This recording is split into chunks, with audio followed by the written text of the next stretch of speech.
Yeah, I'm grateful for my grandson. I got to see him. I hadn't seen him for a little bit, Justin, because I have been away on my, as Jennifer will call it, my walkabout. And my walkabout is that I go once or twice a year. I'll go with my coach, Paige Palmer. And we went, anybody been down to the Valley of the Gods down in southern Utah? You been down there, Ruby? Beautiful area if you haven't been there. And anyway, it's past Bluff. It's basically 38 miles away from Monument Valley. So it's right. Everybody been to Monument Valley? No, you should live, Dave. I know. Dave, you gotta live, Dave. You gotta get out. Yeah. Anyway, I was down there and I spent the last 5 days camping, and literally everyone always asks me, so, like, in fact, I did a deal where I went down with Jennifer down to Costa Rica, and I was telling you this, Ruby, but I went down there, and every time I go there or I go with Paige, everyone's like, wait a second, did you do ayahuasca? No. Did you do any psychedelics? No. And people are always like, really? And I'm all, believe it or not, no. And I always get a kick out of the fact that man, just if you think about your own life, your own brain, your own body, you are a pharmacy of crazy cool stuff if you will just tap into it. And yeah, I'm a big believer you don't necessarily need those things. People can say those things could speed up some healing, speed up some beautiful moments for you, but I would tell you that man, if you want to go deep into your life, slow down for a minute. And we live in such a fast-paced world of crazy that it's very, very challenging for us to slow down. But also, who watched anybody watch any part of the eclipse? Very long game. Yeah. So I was down there, so there was thousands upon thousands of people, not necessarily Valley of the Gods, but had all gone, and there was like 300,000 people that went across kind of that central piece of the state. But that was pretty flipping cool. Yeah, I was in Bryce over the weekend. Oh, you were in Bryce? Oh yeah, so you would have It was seen. packed, Yeah. Did you see it? No, we drove to St. George the night before, and we were looking, so we caught a glimpse of it, but that was. You can't. The thing is that even when it was a complete ring of fire, which was the entire ring was there. Well, Johnny Cash for you, Dave. Ring of fire, right? And when it was a whole ring, I mean, you wouldn't even know that it was a full ring. Did anybody put on the glasses? Anybody watch it? Yeah. I mean, and you watched it up here? No, down at St. George. Oh, okay. Was it a full ring? It was about 80% where I was. Okay. It was more central, like, right, but it was crazy cool. So yeah, it was something else. I mean, think about that. You, the earth, the moon, and the sun all aligned literally where I was standing, perfectly like in alignment. So the worlds have aligned themselves, Justin, to share this message. All right. So, one of the things I came away with this last week, and I think maybe it's just a side note, I wrote it down in my journal this morning, but write this down. I see the world not, I did have it right, not as it is, but as I am. And that's quoted, I can't remember the guy who said that, but you look it up. But I see the world not as it is, but I see the world as I am. Did I read that right? Yeah, as I am. And I think that's relevant on a couple of factors. I think what's interesting is years ago, who knows how many years ago, but Einstein said the words, he goes, look, you have to decide, and it's a decision based on you, as to whether you live in a friendly world or whether you live in a hostile world. And it doesn't mean that there's not hostility, but so much of it has to do with how you see things. And how I see the world is not as it is, but as I am. And then I've often said, even when we talk about the law of like attraction, just think about this. People say, well, I want something. And I remember years ago, the late Wayne Dyer, when he said, you don't get what you want, you get what you are. And so the challenge with this business that we're in is that when the market is white hot, when the market is moving in, epic proportions to crazy is we're not required to work a lot on ourselves, because what's interesting to me is how wealth or money or abundance can often actually hide the real root issues of what's going on in regards to either our success or our lack of success. And so the one thing that I'm certain of, and I said this at the summit, I just want to remind you that in its most simple form, each one of us individually, each one of us is the problem. You are the problem. And I just want to remind you, though, the same sentence is that you also are the solution. And once I realized that years ago, I can tell you that no, and ever heard the Mel Robbins thing where she says something like, "No one's coming to save you. No one's coming to wake you up." You heard that? You hear that? Right? And that resonated for me. And I'd already shifted into this idea that I'm the solution and I'm also the problem. But what it did is it really it basically doubled down on my belief that myself, I am the solution to all of my problems. And the problem is that when we start looking outside of us for our solutions, then the challenge is we rarely ever fix them.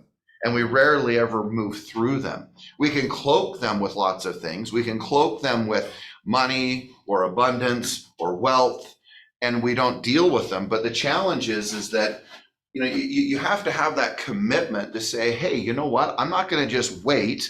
I'm not going to run from it, but I'm going to really bear down and I'm going to gear up and I'm going to move into the storms of life. And when you start moving through those, you start to realize that ultimately you really are the solution. You're the person who can fix it. And so from that standpoint is I see the world not as it is, but as I am. I get not what I want, but what I am. I am the solution. I am also the problem. So if that's either the case, then the question is, where do you reside? And then you start thinking, wait a second here, what world do I live in? Do I live in a friendly world or a hostile world? Now we can go to the extremes of what's happening in the Middle East. But just ask yourself, how do you approach just simple prospecting? How do you approach presentations? How do you approach just simply moving through your life? Are you always on guard? Are you always ready for a fight? Are you always ready to engage in either some type of contentious behavior or anger or frustration, or you're waiting for something to happen that's going to go sideways or wrong? Like, again, what are you anticipating? What are you thinking about? How are you approaching things? Who's showing up? What energy are you showing up with? You start to recognize that, look, there's still going to be, give or take, 200, maybe 10 closings that happen in this company this month. We've already closed over 100 and something. I don't know. I have to look at it. But my point to you is deals are happening. And so the one thing that I would just echo to you that I've learned in my life, if there's anything that I have learned, and it was my aha right around 48, 49. And then I kind of said, look, this is the number one thing I learned at the age of 50. And the number one thing I learned at the age of 50 was simply this: decide what I want and move calmly, confidently, and thankfully towards my destination. Now, this is how I used to do things. I'm going to set an appointment today. Okay. All right, I'm going to set an appointment. I'm going to stress out about it. I'm going to agonize on it. I'm going to set it. I'm going to push. I'm going to drive. I'm going to shove. I'm going to force myself into making an appointment. I will make an appointment no matter what. And all this energy and intensity and force and drive would make it happen. You say, well, is that all bad? No, not always. But I can tell you one thing. It's highly exhausting if that's how you have to do it every day. And so the one thing I've realized in my life that is, if I make a decision on what I want, that if I was to move calmly, confidently, and thankfully towards it, would I still receive it? Would I still get it? Would I still achieve it? Would I still set the appointment? Would I still get the listing? Would I get the deal sold? And the answer is, yeah, I would. So the biggest aha I've had in my first 50 years is simply this. It's not, in so many words, ask and freak your mind out and then receive. It's simply ask, move calmly, confidently, and thankfully towards my desire. And man, more times than not, it happens. So the thing I would just ask you is that, again, go back to, I see the world not as it is, but as I am. If you're the solution, and if you want something, who are you being? If you live in a friendly world versus a hostile world, if you made a decision that you're going to show up with peace, love, light, calm, confidence, what would happen if you move through that? And there's something to be said by these three words: clarity, direction,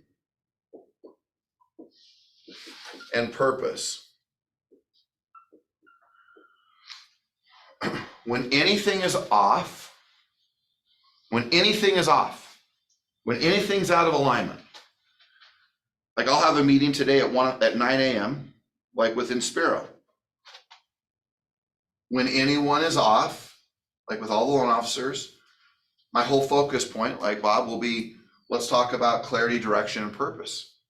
Whenever I'm talking to the agents, if you went to Summit, all I talked about really was clarity, purpose, and direction.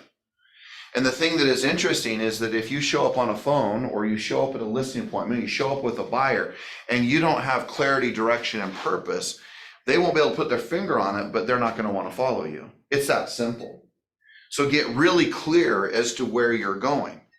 So for me, like in its most simple form, is that when I made calls, its most simple form, when I made calls, what was my purpose, my direction? What was I clear about that was going to happen? Calls lead to appointments. I was absolutely clear on that. I was not on the phone for any other reason or knocking a door. I wasn't lonely. I wasn't looking for a friend. I wasn't just trying to build my sphere. I was doing one thing, that when I called, and we can put the same thing over here, knocking doors. But when I knocked and when I called, my number one ingredient, my number one focus was I'm going to set an appointment. But once I set an appointment, my next objective would be what? What do you think what will you set the appointment? What's next? And this may seem so simple, but just ask yourself, are you moving through your day with absolute precision, knowing the outcome and the clarity of what you want? And if you can first work on, hey, you know what? I'm going to work harder on myself than I do at my own job. Then the second component is, okay, now where am I going? And if you don't know exactly where you're going when you're making a call, that's a problem. Your exact answer should be, I'm here to set an appointment. After I set the appointment, I'm there. I knew this. I didn't have any confusion. And this, by the way, I see agents do this all the time. Brandon, you can appreciate this. You've been in the business a long time, because we've probably all been there at one point or another, and you've seen others do it. You're making calls and you're like, oh, I don't think that's going to be a good appointment. And what do you start doing? Arby, what do they start doing? They make calls and they jump all the way over to here before they've even set. Just think about that. You discount the call, you discount the appointment, you think it's not going to be a good appointment. So what do? You come all the way over here and you skip the appointment part and you go, well, I better pre-qual, see if I want to go on this appointment. And then you pre-qual, do your little thing, and then you can begin to realize, oh, wait, this isn't a good appointment. So you can feel good about yourself that you didn't set the appointment. Get the right order. Right? Get clear, get direct, be purposeful. So whenever I go and knock, I'm there to set an appointment. Once I set the appointment, I go to pre-qual. Once I go to pre-qual, I go to attend.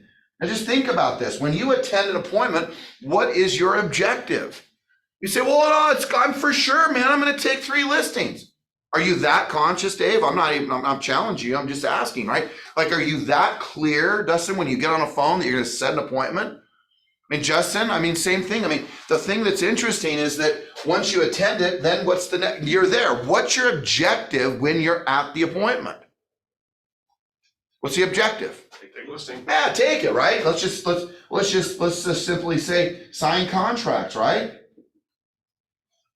But when people know, and then what's next, aside from the obvious, and I say the obvious, yes, you're going to input the stuff, you're going to do all the things you need to do if it's a listing versus buy, whatever, but sign the contracts, and then the next step is to get it sold, right? And if it's the buyer, right, do these things. But man, when you are so clear, nothing will stop you. The challenge is that you're watching out here in this business of real estate, and these are the answers people are giving.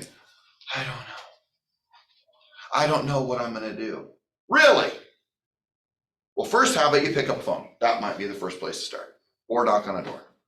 But the thing is people keep using words like, I don't know, I'm not sure, I don't know what I'm going to do. Should I go get another job? Oh, this is the person I want leading me out in my real estate world, who is so clear, concise, and purposeful, but they're thinking they should be doing something totally different because they don't even know where they're going, even in the basics of, I'm knocking doors, to knock to set to pre-qual, pre-qual to list, list to sell.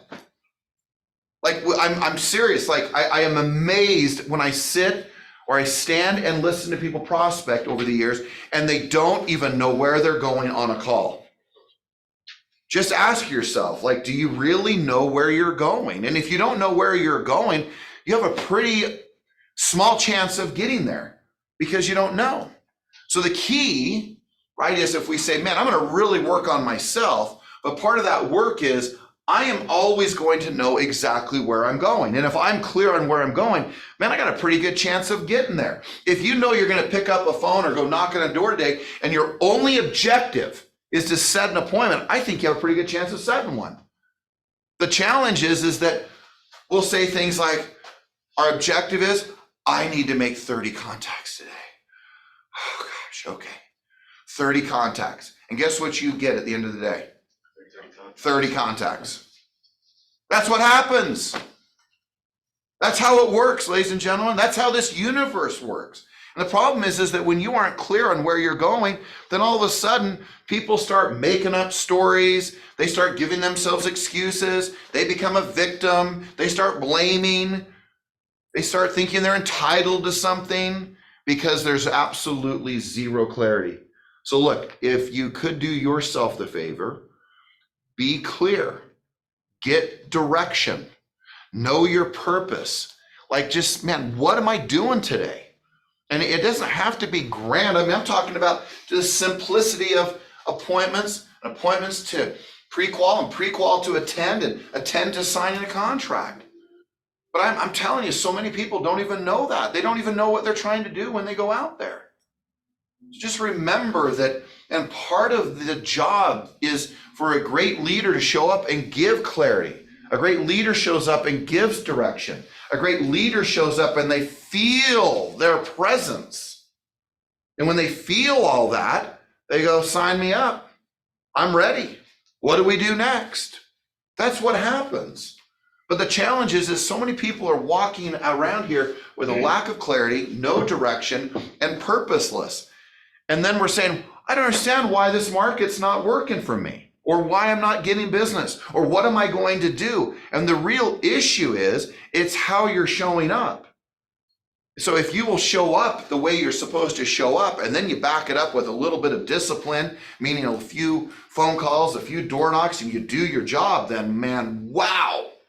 You'll go, oh, hey, what are you doing? I'm clear, I'm purposeful, I'm directed, I'm taking a little bit of activity with that. Well, it seems so magical. Yeah, it seems like it, doesn't it? It's not that magical. It's not, but it is, because it requires you to pay attention. It requires you to become your very best. It requires you to step out of the norm. And the norm is to complain, to whine, to be a victim, to blame, to whine about the rates, to whine about the market, excuse me. I didn't get choked up when I said rates. Just kidding, right? But my point is we start whining. And so again, I just hope that in so many words, man, the one reason that I will go and spend time with coaches and do different things is because I want to be awake. And so few people seem to be awake in this world. So few people are conscious of what's going on, conscious of what's going on for themselves, for others. Right? I've always appreciated a statement that Deepak Chopra said, when that was become a conscious observer. And I've always tried to remind myself of that, to observe, to be conscious, awake, aware, mindful, but an observer, like even observing my own behavior, my own actions, my own approach. Yes, I can observe others, right? But my point is more is like, am I observing who's showing up? Am I observing what's going on? Am I seeing myself? And do I really see who I am at my core, at my base? You know, who's showing up? Am I trying to play, a shenanigan? Am I trying to trick people into believing that I'm with it? Am I trying to trick people into thinking I've got clarity, purpose, and direction? You can't. Sometimes people cloak it with their ego. But if you're clear, purposeful, and directed, you see through that in a millisecond. Seconds. You see people who hide behind their clarity, direction, purpose with their ego. There is none because they're scared to show it. But just remember, you could remain still, quiet, peaceful, calm, conscious, aware. And you could move into any appointment, any door knock, any phone call, and have it be everything that you need it to be. I am certain of that. That again, if you can move your life calmly, confidently, and thankfully in the right direction, boy, you've got a great chance of getting there. Okay, well, let's wrap up. Any closing thoughts from anybody? Any ahas, any observations, or any add-ons to that? Anybody? Tom Bilyeu, you know who Tom Bilyeu is? Tom Bilyeu? yeah, I don't even know how you say his name. Bilyeu. Whatever. Tom B, Impact Theory, yes. Yeah. Well, he created Quest Nutrition. Yeah. Anyway, he's got this t-shirt that says, "It's all my fault." Everything good, bad, whatever, Yep. it's all your fault. It's such a better way to live. It really is. Yeah. I say I am responsible or no excuses, but it's the same point. Same idea. Yeah. I mean, Jason and Ruby and others have been around me enough that my favorite thing is to listen to agents who are out there, either in our company or out, and somehow they have the capacity to blame me for their problems. In fact, I remember Jeremy Laguerre coming to me not too long ago going, I don't know if I've known of anybody who people are more obsessed with blaming their problems on you. I said, yeah, I know, I'm used to that. I mean, most people do. I've got 5 kids. They blame me for all their problems, right? I mean, that's what happens. But it is fascinating how we will look outside of ourselves for our problems to be solved. And yet the solution is right inside of us, especially if we're awake. So it's good. Yeah, great point. It is your fault. I was believed it was his fault. Exactly. I did too, Jason. Exactly. These rates, your fault. Just kidding. Right? Bob, it's his fault. Did you not know that? Now I do. Okay. Any other thoughts, guys? Comments? Ruby, anything? Anybody else? No, it's great. I stuff. was reading Brene Brown, Dare to Lead, and it says look within first. If you're gonna follow the herd because you think that's the direction that you should go, you have another problem coming from you. Yeah. Because all of their problems become your problems instead of your solutions. So Yeah. look within first. If you are struggling somewhere, that means there's a lack of something. And so if you just admit that I need to learn a little more, I need to do a little more, I need to educate myself a little bit more, you'll win. But if you follow the direction, like talking about people that are leaving or not leaving, they're following people that are not doing anything, and so therefore they're trying to follow the same path. Yeah. It's crazy. So look within first. Yeah. I have found that if I will bear down into that, and it is we all know when we do it, it's not easy. I mean, any of us who have played a lot of sports, if you've had to go to that level of pressure and push, where you think you have nothing left, all of a sudden you find a new gear, you find a new approach, you find a new way, you begin to realize that, again, guys, you are the solution. I just hope that you're encouraged by that. I can sit here and challenge you also to say, hey, you need to do this. Like, and if you'll do it, everything will change. But just remember how important it is that you become who you ultimately want to become. This is about becoming. It's the great reward of markets like this. It requires you to become more. That's a beautiful thing. It's the statement of Jim Rohn, who would say, I wish it was easier. Who doesn't wish it was easier? I wish it was easier. Man, I've realized if I say the words that he said, which I wish I was better, and I make that the focal point of becoming my best, man, everything I've ever tried to achieve comes together. Maybe not as fast as I want, maybe not as easy as I want, not as smooth as I want, but it comes together because I made the focus point myself not everything outside of me.